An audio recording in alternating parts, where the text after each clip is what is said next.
Hello and welcome to day 5 with my DJI Spark drone, and I wanted to explain today how I made my latest mountain bike video. And in this shot here I've got the drone pretty high up and looking straight down. So all I need to do here is get on the bike, ride out of shot, and then that's the shot that I was looking for. And then I ride out of the shot, I've got to come back, you can see the controller, the bag, get to everything there, turn it all off. Now on this shot here, I put the controller on the ground and I was hoping to do some active tracking, and it is actually tracking me there. But something went wrong, I'm not sure, maybe I was too close, and I went out of shot. So there I am, just coming straight back quickly to sort the problem out. Now if you look at this clip here, I'm flying it manually. I mean, I get on the bike there like a right dork. I'm flying it with the left hand. So I'm flying it manually here. But for a quick shot, that will do to make the film to give you an idea of where I am. Now this clip here, I've put the controller on the ground and I've gone for the helix mode. What I'm not sure is, I'm not sure if it's actually tracking me or if I'm just actually in the shot. I thought either way though that would work, that as long as I cycled slowly, and I am going slowly, and I had an idea where the drone was all the time, I would keep in shot, and then I would be able to trim the best parts from that clip. That worked okay. So this shot here, I had a battery warning light, so I brought the drone down into land. And yeah, why film this? Now it turned out that when you're watching it and you're playing it back in the editing suite, I thought that'll make a nice intro. I don't know where that thought came from, and it seemed to work. In this clip here, I've actually set it to do a droney, so the drone is going to fly away from me, but it wasn't flying away quick enough. What I learnt from this was, yeah, that's a good shot, but I was too close to the drone as it set off. I'd need to be further back for that to work. And looking at this clip here, again, I am flying it manually. You can see it's in my left hand. There's not a lot happening. I'm now getting out of shot. Oops, there. I must have touched one of the buttons, one of the custom buttons, and it sent the gimbal straight down. Let's try again.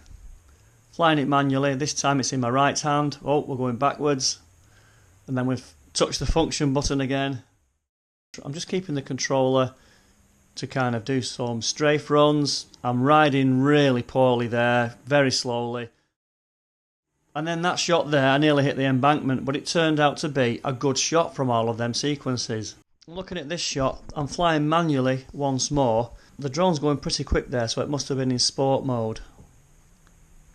And that wasn't a bad shot, not too bad. Now to get these shots where you're going to cycle towards the camera, you're using a lot of battery life with the Spark. There I am, just going out of shot. I've got to turn around and then come back. And here again, I've turned the drone around. I'll come into shot and I will ride so far down that scene. And as you can see, I get so far down the track, I've got to turn around and cycle back up again. It actually becomes quite tiring doing this. So for this clip here, I was on the final 25% of battery life. I was getting a warning and I thought, right, let's quickly get up there, turn around, and then let's go flying back down the bridle path underneath the drone. I'm down to 10% and I've got to come in for a very quick landing. I was getting lots of warnings. And this clip here, this took quite a lot of setting up. There was actually a walker who came along talking, and it's a distraction. And again, minutes are vital when the drone's only got roughly 15 minutes of flight time. You can't just tell people to go away. So again, I have to ride out of the shot, turn around, and then the gate there was where I wanted to have a transition with the GoPro that was mounted on the bike. And because this scene took so long to create, I was getting low on battery life and it was time to come in for a pretty quick landing again. You can see there I'm trying to get it down, use the camera, and we're down. Now it was time to try and work with active track, so I've put the controller down and the drone has locked onto me. So I turned around, had a quick check and thinking, yeah, it's working, and give it a thumbs up. Again, you can use these clips in your film. So there we are again, another active track. I thought I'll put it in the rucksack. I've turned the antennas upright because obviously when it's in the rucksack I can't have them sticking at 90 degrees. You can see there it's tracking every move that I make. It's going left, it's going right, and it's trying to keep me in the centre of the shot. And this is the first time I've used this feature and I'm really impressed with it.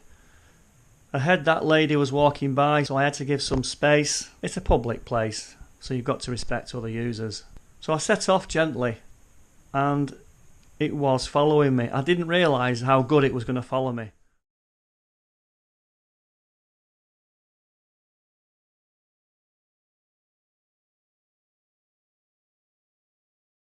I did check over my shoulder a few times just to make sure, yeah, it's still there.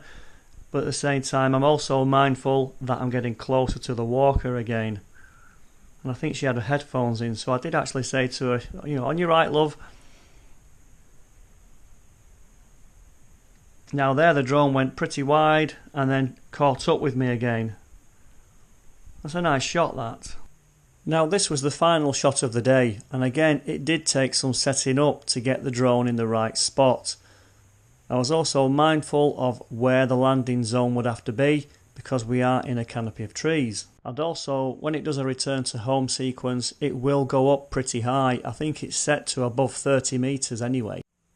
So there I am, returning back to where the drone will be. The only thing was, I knew that the battery was at around 40% when I set off. Now automatically it reached a point where it decided it was time to land given the battery life. So I had to get back to the landing zone pretty quickly because it was starting to do its automatic landing sequence. And here it is, it's coming into land, and at some stage here I take over manually because it was just drifting slightly off from where I wanted it to be landing. And there we are, we're down safely. And here's a trimmed down version of all what you've just seen. And I hope you enjoy these videos, and I hope it gives you an insight as to what it's all about when you're trying to fly with a drone and make a mini film out of it.